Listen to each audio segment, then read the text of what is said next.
Começa agora, Paracuru, cidade que dança. Conversando sobre corpo e movimento.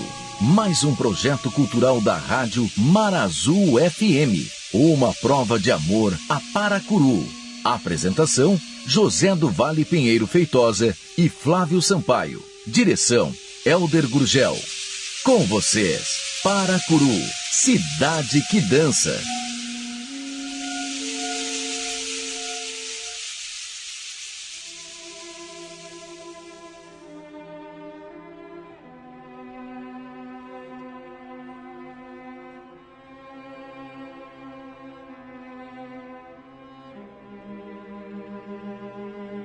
Quando imaginamos sejam estas noites em Paracuru, um movimento do tempo e, portanto, representando a idade das coisas, até porque um dia as dunas cobriram o Parazinho e toda a população veio para as margens da povoação que se formava no Alto Alegre.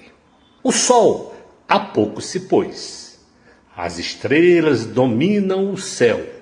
As luzes da cidade iluminam. Os ventos de julho correm com os sabores de São João e São Pedro.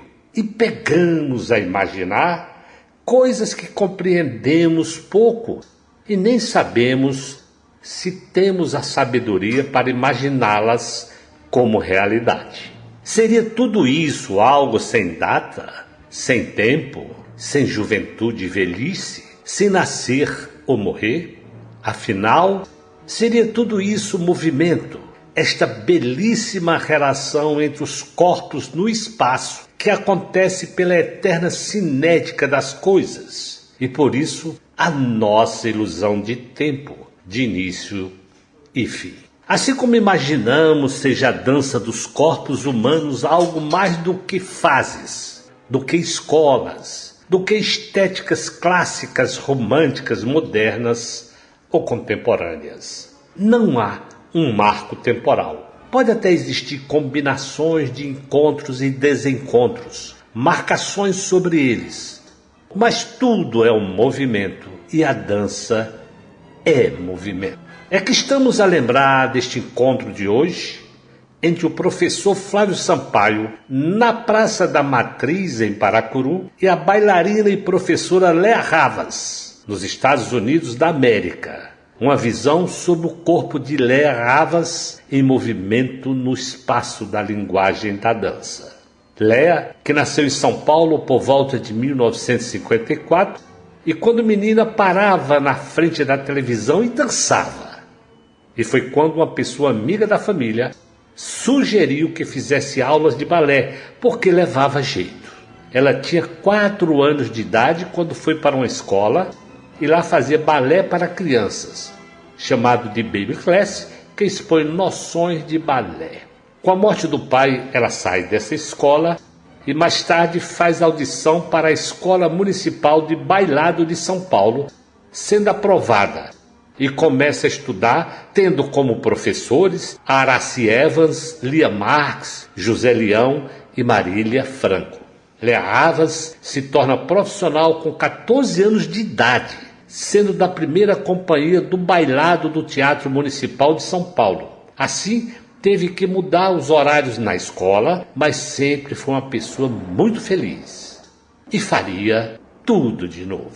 A companhia era dirigida pelo John Franklin, fazendo um pouco de clássico, neoclássico, que chamavam de balé contemporâneo, mas baseado nas técnicas da Martha Graham. Se apresentavam nas escolas para um público diverso do teatro e dançavam o repertório do balé romântico, como La Sylphide e A Bela Adormecida, e mais alguma coisa mais moderna, como Carmina Burana. Quando acontece a mudança na companhia, ao se transformar no balé da cidade de São Paulo, ela acompanha o novo repertório e a transformação do sentido da companhia. Neste momento, ela destaca o Oscar Arras por suas ideias e soluções, e também destaca o Victor Navarro e o Antônio Carlos Cardoso, assim como a Marilena Ansaldi. Fica nesta companhia por 9 anos, mas quer viver novas coisas como artista e sentiu a necessidade de sair do país para aprender mais ainda. Casada com um bailarino, se dedicaram à mudança para o exterior com o desejo de ampliar a carreira artística. Porém, o companheiro foi trabalhar na Europa e ela foi trabalhar no Boston Ballet nos Estados Unidos. Logo depois conseguiu trabalhar na Europa e trabalha em diversas companhias por 32 anos. Na Europa, ela se sente preparada para o nível profissional da dança. E isso ela leva desde o Brasil, incluindo as companhias de São Paulo e a importância das aulas com a Tatiana Leskova. Na Europa, dança com os nomes mais relevantes da coreografia mundial da época. Trabalha por 2 anos no Balé de Berlim, depois vai para o Balé de Genebra, a convite do Oscar Arras. Depois ela vai a Zurique. Lea Havas, hoje dando aulas para companhias de dança nos Estados Unidos, pode ser usada para sustentar a nossa visão, mesmo que precária, que diz: tudo é movimento, o tempo é acessório. O que existe é um movimento que passa por transformações, dada a experiência adquirida com as relações cinéticas dos corpos. Aqui, Paracuru, cidade que dança.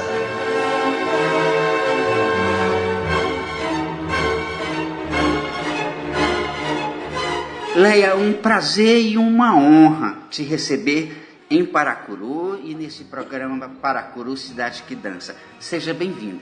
Muito obrigada, é um prazer todo meu de estar aqui conversando com você. Ah, Leia, me conta pra gente assim, você é uma bailarina renomada, hoje mora nos Estados Unidos, mas você fez uma carreira no Brasil, na Europa e na América. Mas como é que foi a tua infância? Onde é que a Leia nasceu e como é que a dança chegou na sua vida? Eu nasci em São Paulo, capital. A dança começou na minha vida sem querer. Ah! A minha mãe disse que quando eu era meninota, eu parava em frente da televisão e dançava, quando eu via pessoas dançando. Uma pessoa amiga da família sugeriu a ela que eu começasse a fazer aulas de balé, porque parecia que eu tinha jeito. Eu tinha, na época, 4 anos de idade. Então, a minha mãe me pôs numa escola. A escola era uma escola primária onde os meus irmãos iam na escola. Então, para fazer tudo junto, mais ou menos, coisa de praticalidade, eu imagino, né? De levar na escola todo mundo junto. Lá tinha uma professora que fazia balé para crianças, tipo, como é que chama esse balé? Você sentava no chão, fazia... Baby class, balé infantil, né? As primeiras noções de balé, sim. Exato. E eu comecei assim. Infelizmente, 1 ano ou 2 depois, o meu pai faleceu e a minha mãe teve que mudar um pouquinho as coisas da vida. E eu tive que ir para uma escola onde eu podia ficar semi-internada e lá não tinha balé. Quando a minha mãe arrumou tudo e eu cheguei na idade de audicionar para a Escola Municipal de Bailado, ela então me inscreveu e eu fiz audição e eles me pegaram para ir para a Escola de Bailado lá em São Paulo. Então a sua formação começa na Escola Municipal de Bailados, que hoje é a escola da cidade de São Paulo, né? Que é uma escola super conceituada. Por lá passou toda a nata da dança paulista, que não é pouco. A dança paulista tem nomes fabulosos, como você. Nesse período que você ficou na escola de São Paulo, você lembra quais foram seus professores ou aqueles com quem você mais se identificou para se tornar a bailarina que você é? Sim. Eu tive como professores Aracy Evans, que sempre foi uma mentora, né, para mim, e a Lia Marques. E a um momento da minha escola, a Lia Marques também foi minha professora particular. Eu ia com mais 2 ou 3 colegas da escola no estúdio dela, uma vez por semana, no fim de semana, fazerem aulas particulares. O José Leão, a Mozart foi também vários anos o meu professor. A Dona Marília Franco, claro. Eu acho que de professores foram todos os que eu tive. Nossa, e todos os fundadores da dança de São Paulo. Você teve uma lista boa de bons professores. Então, assim, o teu início como profissional, ele teve uma base muito sólida. E também, assim, muito legal que a sua fala de que você quis estudar dança porque viu balé na televisão. Então, a importância que é levar as crianças para ver arte, para assistir arte, porque isso vai despertar nelas talvez um olhar, né, para se tornar um artista ou apreciar a arte. A importância que a arte tem nos veículos de comunicação.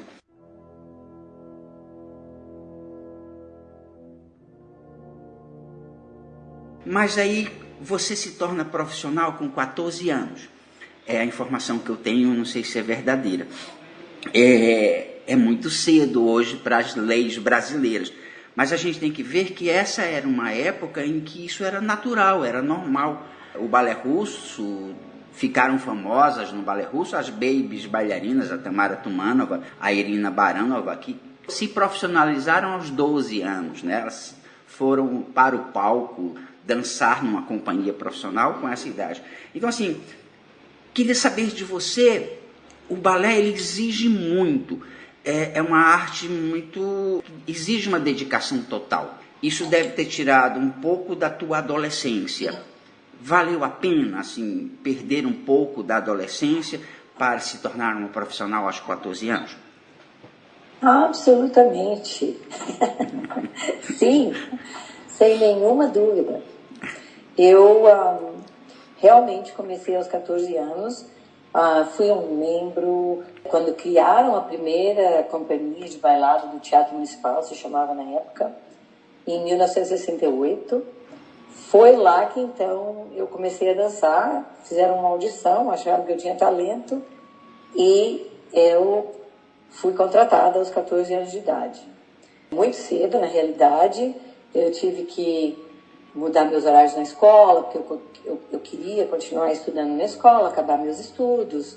Tudo isso foi um pouco complicado, né? Mas no momento em que eu consegui, como é que fala em português? Em inglês a gente fala joggling, como é que fala? Joglar. Consegui ajeitar os horários, né? Sim. Eu fui uma pessoa muito feliz e faria tudo outra vez do mesmo jeitinho que eu fiz. Na minha época, eu acho que foi muita sorte, que a vida era diferente, as possibilidades de dança na época eram diferentes também. Hoje em dia, nós temos uma quantidade de bailarinos excelentes e a competição é muito maior do que na minha época. Na minha época tinha competição, mas era diferente. Não tinha essa abertura pela dança, né? Mesmo as famílias, os pais, eles achavam que menina não devia dançar balé, porque não era uma profissão. Não era sempre bem visto também, né? Por alguns históricos que aconteceram no Brasil no século XIX, ficou um certo preconceito com as pessoas que dançam, que eu acho que a sua geração, a minha geração, nós somos de uma geração parecida, eu acho que a gente enfrentou isso muito sabiamente. Mas assim, você entra na companhia do Teatro Municipal de São Paulo, que é a segunda companhia de dança a ser formada no Brasil, se eu não me engano, na época, sob a direção do Johnny Franklin, com quem também eu trabalhei, eu tive essa honra. E assim, foi um momento decisivo para a dança brasileira e para a dança paulista. Pela primeira vez, São Paulo reunia todas as suas escolas de balé em redor de uma companhia de dança. Conta pra gente assim, como é que era o repertório, quem é que coordenava essa companhia, como é que você sentia que era a plateia?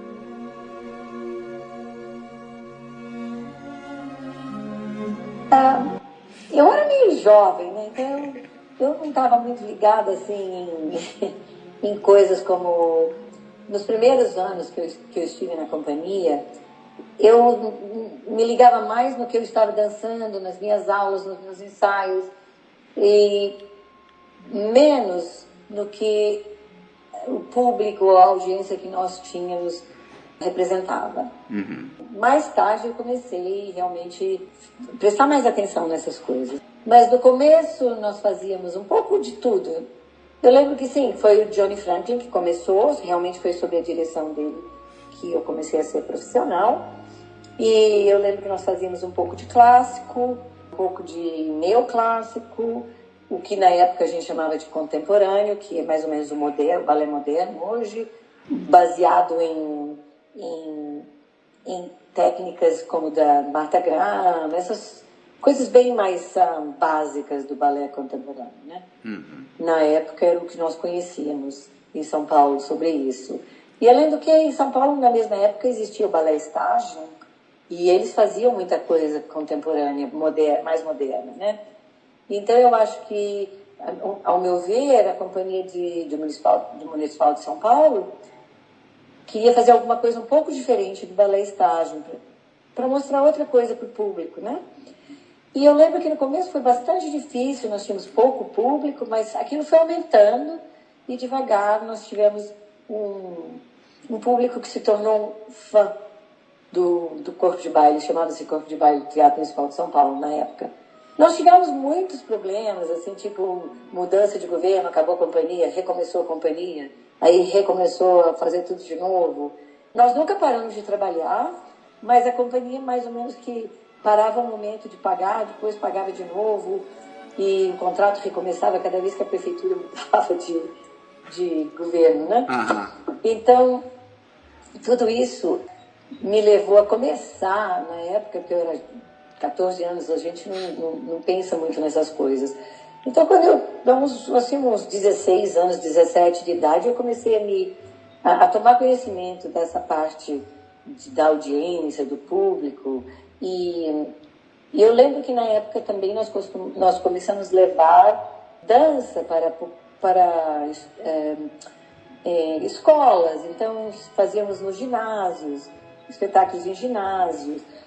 Viajamos para o interior de São Paulo, fazíamos em pequenas cidades, em lugares, em centros comunitários, e pequenas coisas para atingir o público, para ver se conseguíamos despertar a curiosidade. Popularizar, né? O balé, eu acho que sim. E você dançava o repertório do século XIX, o repertório do período romântico, Les Sylphides, La Sylphide, enfim. Era isso nas pontas, aqueles balés clássicos mesmo, bem formais? Sim, nós fizemos, mas nós não fazíamos só isso. Nós fizemos Les Sylphides, fizemos um pouco de A Bela Adormecida, fizemos vários balés clássicos, Noite de Walpurgis. Agora, assim, de ideias não me ocorrem muitas, mas fizemos vários balés clássicos. Mas também fazíamos coisas mais... fizemos um balé chamado Carmina Burana, que era mais moderno, um neoclássico baseado em Balanchine.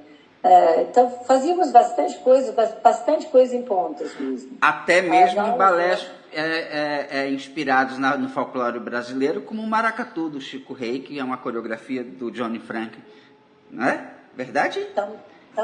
Também.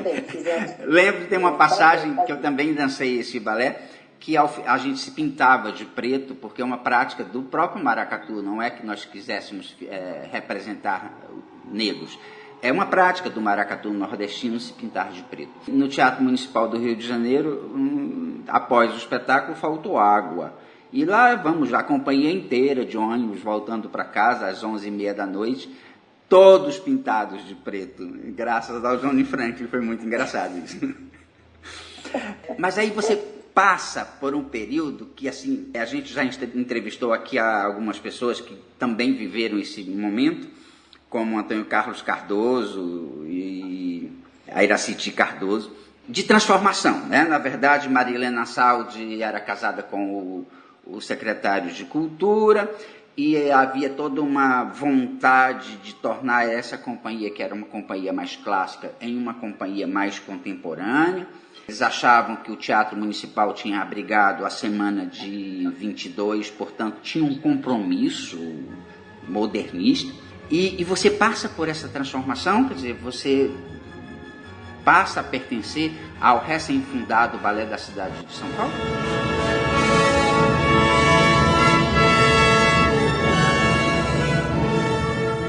Sim, eu passei como membro do Balé da cidade de São Paulo naquela época. Como é que foi? Foi difícil para os bailarinos entender essa mudança estética? Foi difícil fazer algo que vocês não tinham uma prática comum de fazer? Assim, foi conflitante dentro da companhia, estou falando assim, dentro do grupo de pessoas que faziam o corpo de baile? No meu caso em particular, não.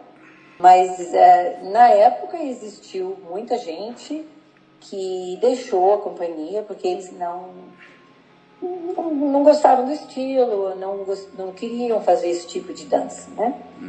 No meu caso em particular, eu gosto muito de todas as danças até hoje, gosto de fazer todos os tipos de estilos, e naquela época para mim foi uma abertura de olhos, né? Como a gente diz, como é que se diz? Abriu meus olhos e a minha visão e a minha mentalidade para coisas muito maiores do que o balé clássico. E eu aprendi muito. Pessoas como o Antônio Carlos Cardoso e o Iraci Cardoso foram grandes mentores para mim. E a partir desse momento eu comecei a participar de aulas fora da companhia para aprender um pouquinho mais de outros estilos de dança. De vontade própria. Sim. Eu simplesmente decidi que eu queria ver o que eram essas coisas que nós estávamos fazendo naquele momento, né? O que o seu corpo podia produzir mais com o movimento a partir da técnica clássica para uma coisa mais contemporânea. Esse período, Leia, é um período que eu considero assim muito impressionante na dança de São Paulo, porque eu acho que esse momento ele traz um foco nacional para a dança paulista, porque aparece um time imenso de mulheres e de mulheres muito fortes na dança de São Paulo. Iraci Cardoso, Sônia Mota, Mônica Mignon, Ivonice Sati, vocês mudaram a dança de São Paulo. É um grupo que eu tenho assim, uma admiração muito grande e uma admiração profunda pela coragem, né, de, como você está dizendo, eu tive que voltar para estudar, eu tive que voltar para ver o que era aquela dança, né? Com o Vitor Navarro na coreografia. E conta um pouco, assim, quais foram os balés que você foi dançando nesse momento, que você foi se descobrindo uma nova bailarina? Uma pessoa muito importante na minha carreira foi o Oscar Arraes também, né? Ele veio à Companhia de São Paulo e coreografou algumas peças lá, alguns balés. Eu acho difícil chamar balé, porque eu acho que dança é uma palavra mais apropriada. E eu tive imenso prazer em aprender as coreografias dele e, como artista, representar a coreografia dele, né? As ideias dele, eu gostava muito e gostei muito e me ajudaram muito a desenvolver o meu aspecto artístico. Outras pessoas também, como o Vitor Navarro, Antônio Carlos Cardoso, me deu muitas oportunidades. Existe um balé que se chama Percussão para 8, onde ele me distinguiu muito.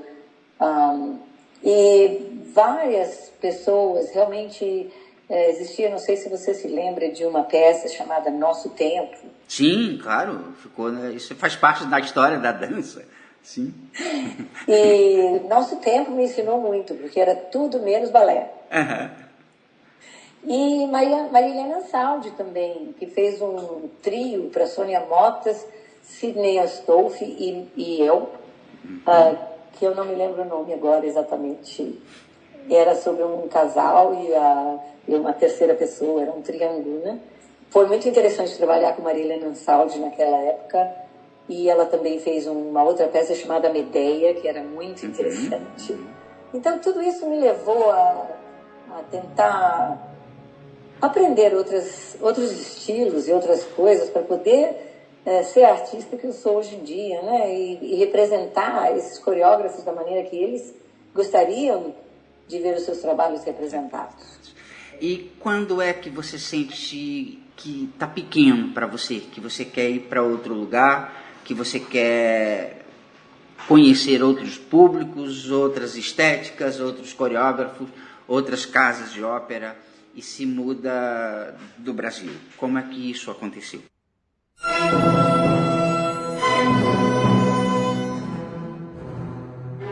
Dois motivos diferentes, né?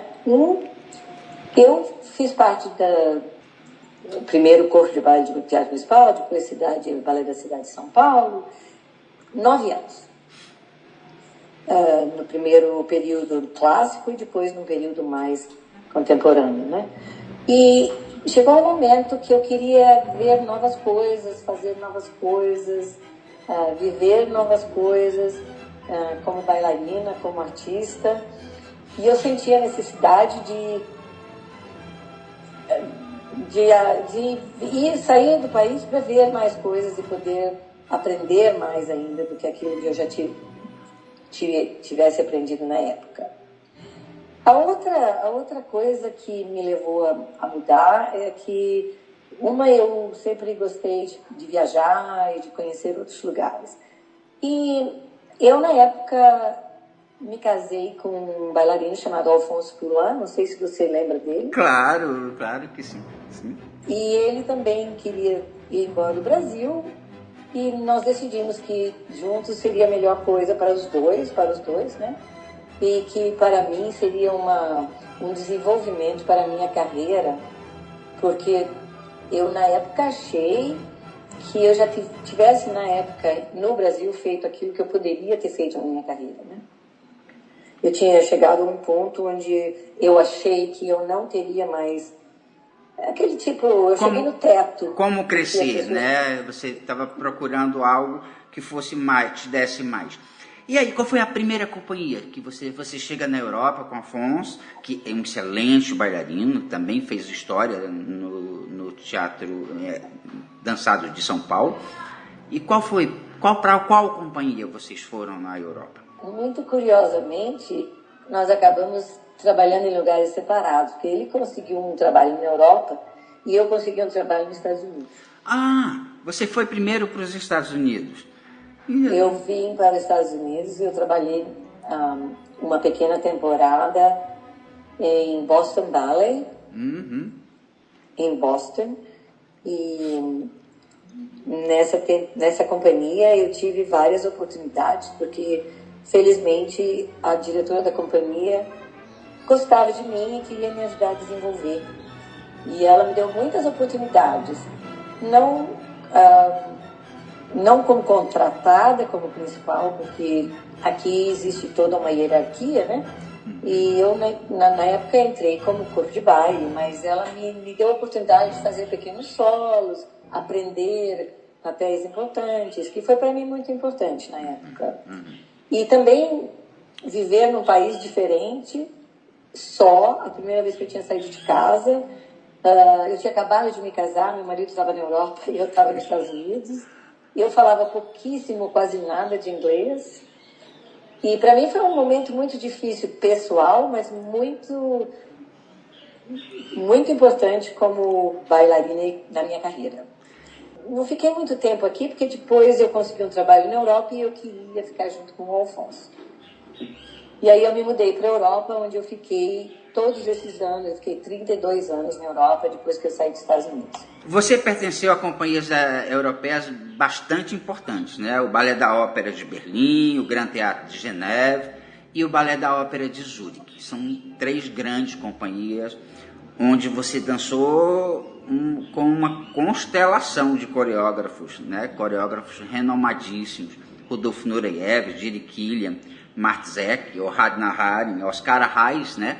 Que você também deve ter encontrado na Europa, porque o Oscar Reis, durante um tempo, dirigiu o Grand Teatro de Geneve. Como é que foi trabalhar esse repertório, que é um repertório de primeira linha da dança mundial, e como é que foi ter experimentado a arte em tão elevado nível? Assim, a formação que você teve no Brasil e a passagem que você teve pelo Boston Ballet te prepararam para esses coreógrafos? Você chegou preparada para eles? Agora eu posso encará-los de frente, sim, hoje.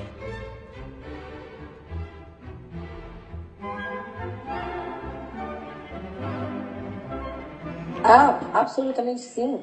A minha formação no Brasil, eu tenho que fazer uma parte aqui, porque parte da minha formação no Brasil teve uma pessoa muito importante para mim, que foi a Tatiana Lescova. Uhum. Eu, nas minhas férias de verão, eu ia ao Rio de Janeiro e passava várias semanas fazendo aula com Tatiana Lescova. Para todos nós. Como todos nós. Sim. E, inclusive, ela veio a São Paulo, ela remontou uma ópera chamada como é que chamava? Pássaro, como é que chamava? O Galo de Ouro. O Galo de Ouro, sim. Exatamente. E nessa época eu dancei a Rainha de Samarcã, então eu trabalhei muito com uma escova que me deu uma base fabulosa em cima da base que eu já tinha.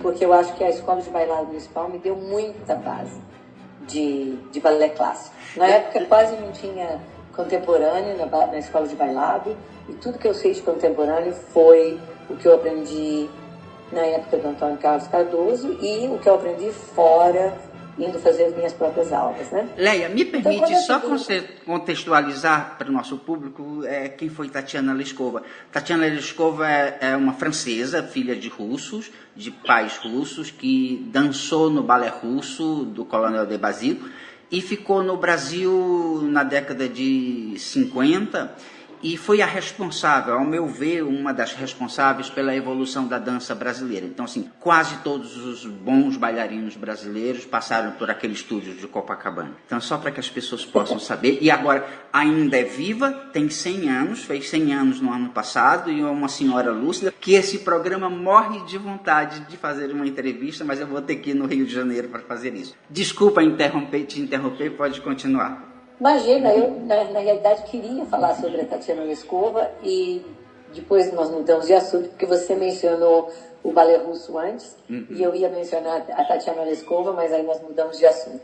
Então é bom que você tenha voltado e falado, porque eu ia na realidade falar que ela vinha da onde você acabou de contextualizar. Sim. Então, voltando ao que nós estávamos falando, sim, realmente eu positivamente me encontrei numa fase da minha carreira onde eu pude enfrentar todos esses coreógrafos, dançar todos esses balés clássicos do repertório, inclusive vários solos e papéis principais e que me deram a oportunidade de fazer. Eu não me sentia de jeito nenhum incapacitada em comparação com outros bailarinos de outros países. Mesmo porque eles não te escolheriam para fazer se você não tivesse algo que eles gostassem que você estivesse naquele balé. São pessoas importantes na dança, são pessoas que preservam os seus legados, né, o que deixaram coreograficamente para o mundo. Dentre eles, assim, eu queria que você comentasse como é que é dançar Martzek. Eu tenho uma admiração imensa por esse coreógrafo. Acho que ele consegue passar para a plateia de forma poética, uma imagens teatrais que poucos conseguem no mundo. Como é que foi dançar Jiří Kylián e Martzek?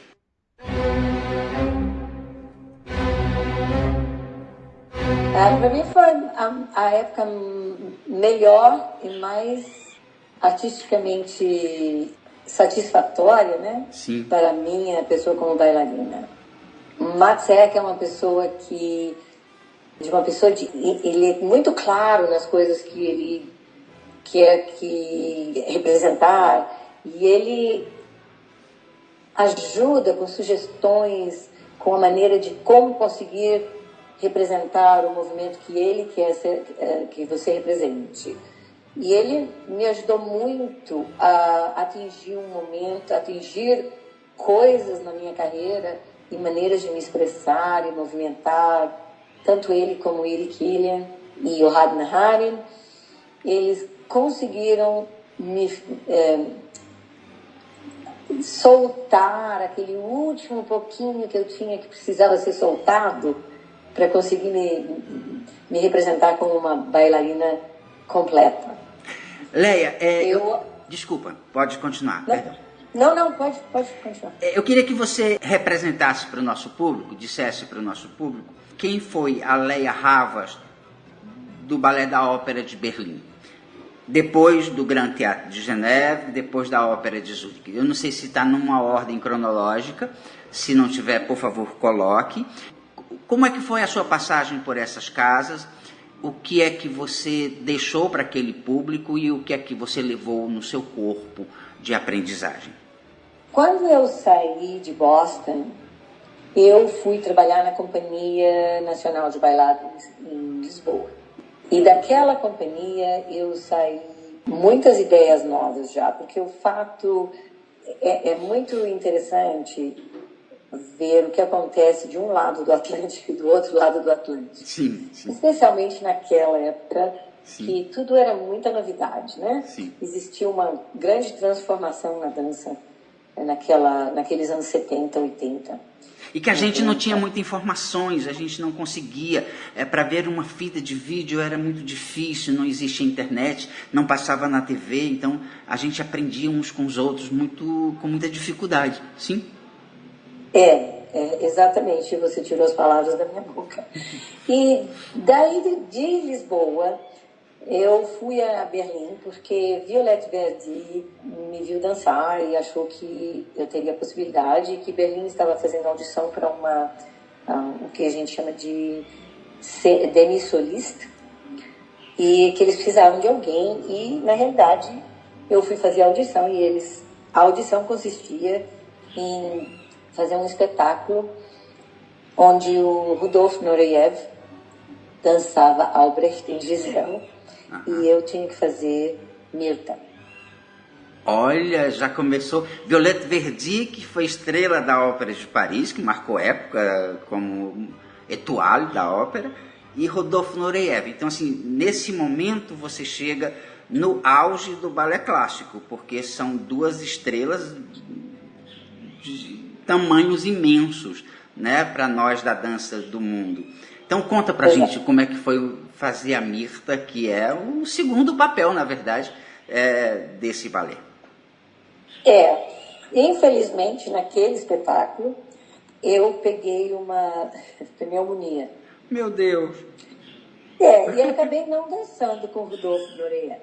Porém, dancei esse papel depois, em outras oportunidades. Mas dancei com o Rudolf Nureyev. Ele vinha constantemente dançar em Berlim como convidado, artista convidado. Ele vinha fazer Lago dos Cisnes, Gisele, vários outros balés da época do repertório clássico. E ele então veio montar o Quebra-Nozes para a Companhia de Berlim. E eu tive a sorte de que ele escolheu para fazer a dança árabe, e era um papel muito interessante, era um duo com um bailarino que é americano, mas na época morava lá e hoje mora no Canadá. Era um pouco humorístico, mas era muito divertido e muito difícil. Mas eu adorei fazer aquele papel e sempre me lembro até hoje. E várias vezes às vezes estou olhando fotografia e vejo aquela fotografia, várias fotografias daquela época. Foi um grande prazer e uma curva de aprendizado trabalhar com a pessoa que é o Rudolf Nureyev, que não era uma pessoa fácil de lidar. Eu imagino. E nós tivemos outros coreógrafos na época, não sei se você lembra de um outro casal russo que veio da Rússia, chamado Panov. Não sei se você lembra casal, ela era chamada Galina e ele Valery Panov. Não, eu acho que nós não conhecemos. Ele era um coreógrafo mais ou menos residente de Berlim e fez vários espetáculos, vários balés, Cinderela, onde ele me pôs em solos. Eu nunca fui primeira bailarina na ópera de Berlim, porque lá os primeiros bailarinos eram nomes como Rodolfo Nureyev e pessoas convidadas, né? Nós, da companhia mesmo, fazíamos os papéis de segundo plano, mais ou menos, como Mirta. É um papel importante, mas não deixa de ser... Não é a Gisele, né? Mas é um papel para a primeira bailarina. A Mirta não é um papel secundário no sentido da hierarquia da companhia. Geralmente são ou primeiros bailarinos ou primeiras solistas que fazem aquele papel, que é de uma dificuldade enorme. É verdade. E em Berlim, e pelo menos em Berlim, nenhuma das pessoas que dançavam Mirta, porque nós éramos várias, eram bailarinos principais.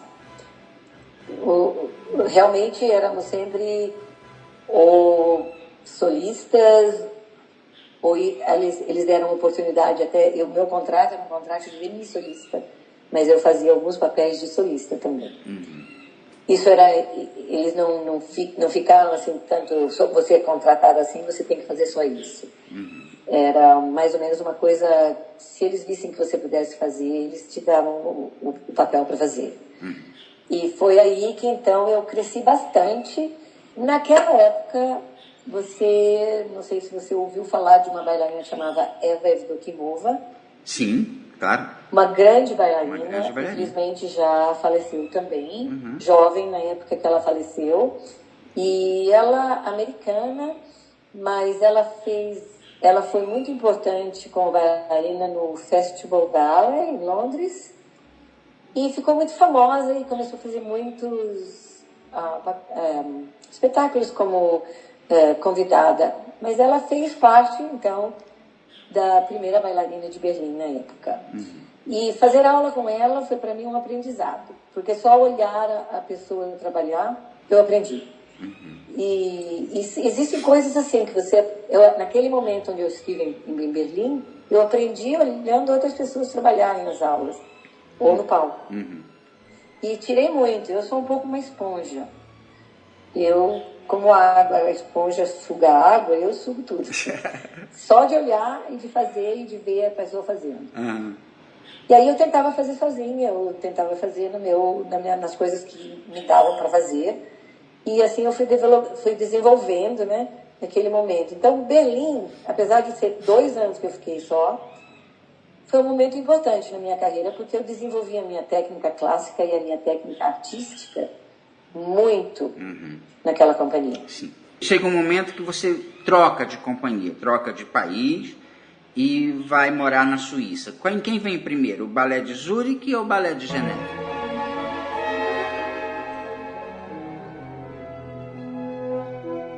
Foi o Balé de Genebra e aconteceu porque o Oscar Arraes tomou a direção do Balé de Genebra e na época ele me chamou. Porque ele me conhecia do Brasil, da Companhia de São Paulo. Sim. E ele me chamou se eu gostaria de fazer parte do novo grupo dele, desse grupo do corpo de baile do Teatro de Genebra, né? Aliás, ele levou outras bailarinas brasileiras. Eu lembro de Cristina Martinelli, do Rio de Janeiro, de outras de São Paulo. Isso prova que ele gostava da maneira como nós brasileiros representávamos o balé dele. Como é que era trabalhar com o Oscar Arraes? Porque eu dancei um balé dele, mas eu dancei através de uma remontagem. Eu nunca estive com ele presencialmente, conheci ele em Buenos Aires muito rapidamente, mas como é que era trabalhar com ele? Porque, assim, acho que o Oscar Arraes é possivelmente um grande coreógrafo latino-americano. Acho que, se não o maior coreógrafo latino-americano. Eu posso perguntar qual foi o balé que você dançou, viu? Com música de bar. Ele montou para o Teatro Municipal do Rio de Janeiro. Meu Deus, agora me foge na memória. Nós dançamos também. Tinha um desenho assim que era belíssimo, que eram 2 elipses que a gente fazia, né? E ele tentando lembrar o nome, eu não consigo. Também me fugiu agora, mas a música era de Johann Sebastian Bach. Exatamente. Bom, trabalhar com os Arraes também foi muito importante para mim, porque me abriu os olhos de uma outra maneira artística, né? Porque o Oscar, ele trabalha de uma maneira muito orgânica. eu tinha recém saído do balé de Berlim e ainda tinha aquela perspectiva muito... Nós fazíamos alguns balés contemporâneos e mais neoclássicos em Berlim, mas não era grande coisa. E quando eu cheguei em Genebra, era tudo muito mais contemporâneo, né? Com uma base de balé clássico, lógico, mas muito mais contemporâneo. Então, foi um desenvolvimento, de novo, aquela mudança entre o clássico para passar para o contemporâneo. E eu já tinha passado por isso em São Paulo, na realidade. Daquela época mais clássica para aquela época mais moderna da Companhia de São Paulo. Então, mais ou menos aconteceu a mesma coisa. Eu passei de uma companhia clássica para uma companhia mais contemporânea. E, realmente, eu acho que a dança contemporânea, naquele momento, me deu muita possibilidade de expressão artística muito maior do que o balé clássico. E trabalhar com Oscar era uma coisa muito interessante, porque ele como que punha a mão lá dentro de você e tirava o que você tinha lá de dentro, né? Então isso foi muito importante para mim. E foi a base que criou o meu trabalho depois com o Matsek, Irikian, o Rad Naharin, porque eu consegui então trabalhar de uma outra forma de ver, de abrir o meu ser como ser, não só como bailarina, né?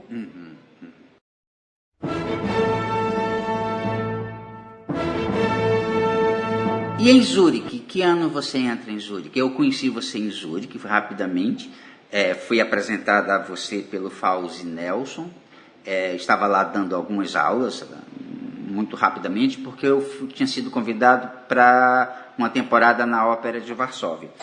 E eu me lembro que o Fauzi me chamou muita atenção. Ela é a Leia Havas.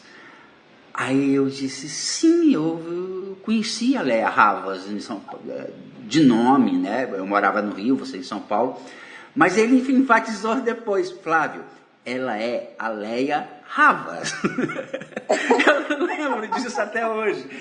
Pela admiração que aquela pessoa tinha por você. Eu achei muito lindo, porque ele era um solista do Balé da Ópera de Zurique. Eu acho que você estava passando pela cidade, isso foi no começo da década de 90, Leia, eu não sei se você já tinha pertencido ao Balé de Zurique ou se você aí estava para entrar na próxima temporada. Não me lembro exatamente a situação, mas eu me lembro dessa conversa no barzinho no café da ópera, o Fauzi falando isso de você. Então, assim, é só para ilustrar da admiração que nós temos por você.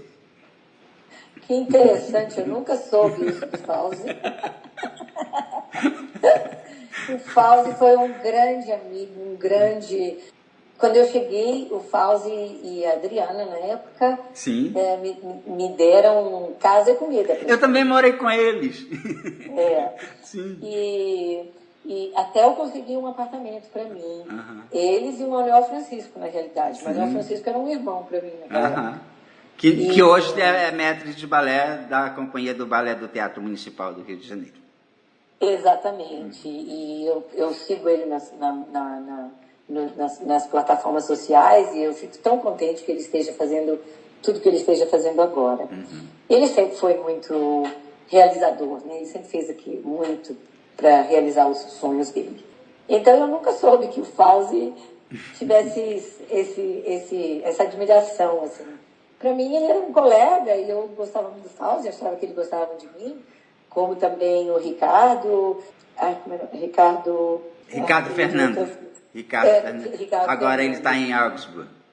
Ele está em Augsburg, exatamente. E eu dancei com ele também como parte, né? Ele vinha fazer certos espetáculos em Zurique, eles não era da companhia. E essas pessoas foram muito importantes para mim, porque como pessoas e amigos eles foram importantes na época. Quando eu cheguei em Zurique, eu já era de uma, eu quero dizer, de uma idade avançada para bailarina, entendeu? Não de uma idade avançada de velha. Isso não existe, eu acho, assim, eu discordo de você. Primeiro, que eu te conheci naquela época, você não tinha nada de idade avançada, nem pessoal, nem para a dança. E segundo, que eu acho que isso quem determina somos nós mesmos, assim, somos nós que determinamos a nossa idade enquanto artistas. Desculpa. Verdade, Né? verdade. Você tem toda a razão. Sim. E não é isso que eu quis, não foi isso que eu quis dizer. Uhum. O que eu quis dizer é que quando eu cheguei em Zurique, eu era assim mais velha do que várias outras pessoas da companhia. Uhum. E eu tenho a impressão que na época o diretor, inclusive o diretor que me chamou para ir para Zurique, Quem era ele muito mais jovem do que eu, Bernd Piner. Foi com ele que eu trabalhei também. Ele era muito mais jovem.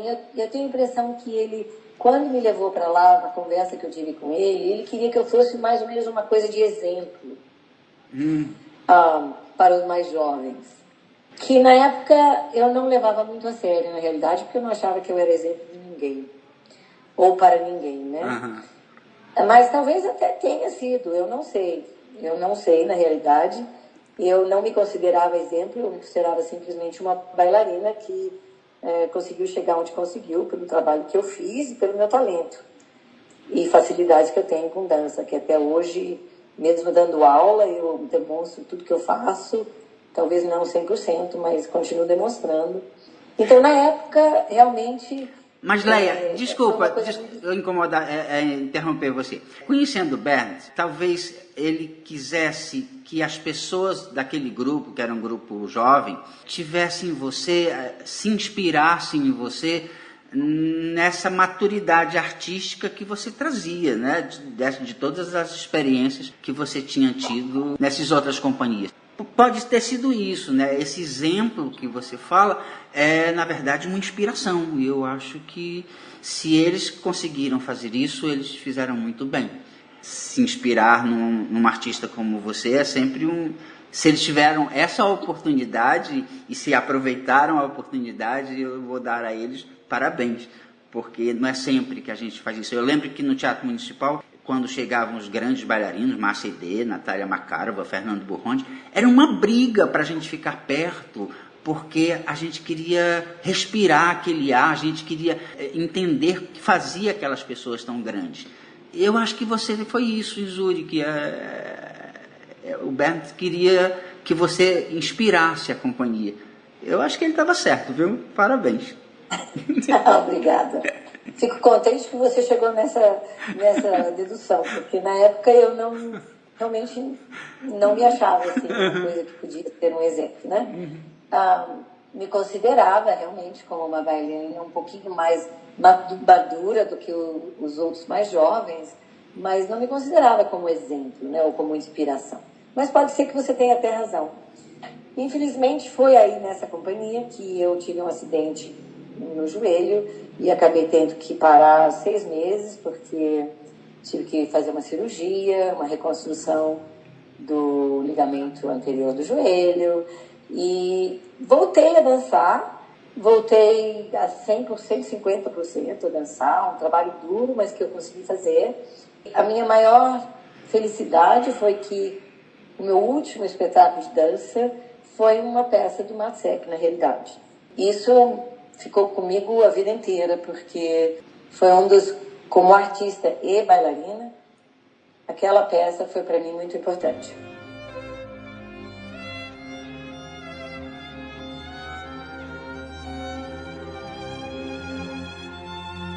Leia, a gente já está assim caminhando para o final do programa. Infelizmente, assim, passa rapidinho. Eu ficaria aqui dias conversando com você. Hoje você mora nos Estados Unidos. Você faz um trabalho numa companhia importante nos Estados Unidos. Conta um pouquinho do que você faz hoje. Hoje eu dou aulas para adultos na companhia grande. Aqui existem várias companhias na minha cidade. Então eu chamo a companhia grande, que é a companhia Pittsburgh Ballet Theater. Eu trabalho com eles, eu faço várias coisas com eles, mas basicamente eu dou só aula para adultos.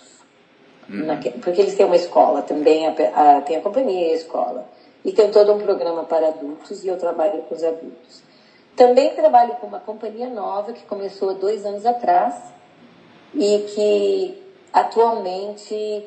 Nós acabamos a temporada ontem, na realidade, e ela é uma companhia formada só de bailarinas mulheres. Na realidade, são 11 bailarinas mulheres.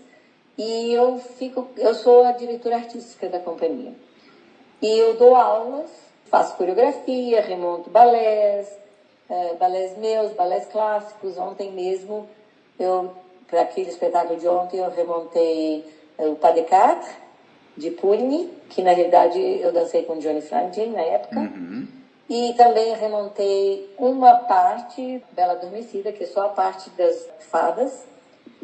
E de lá nós passamos a fazer outros balés, porque o nome do espetáculo era Através das Idades, através do tempo da dança, né? Então, apresentar o romântico, o clássico, o neoclássico, o mais contemporâneo.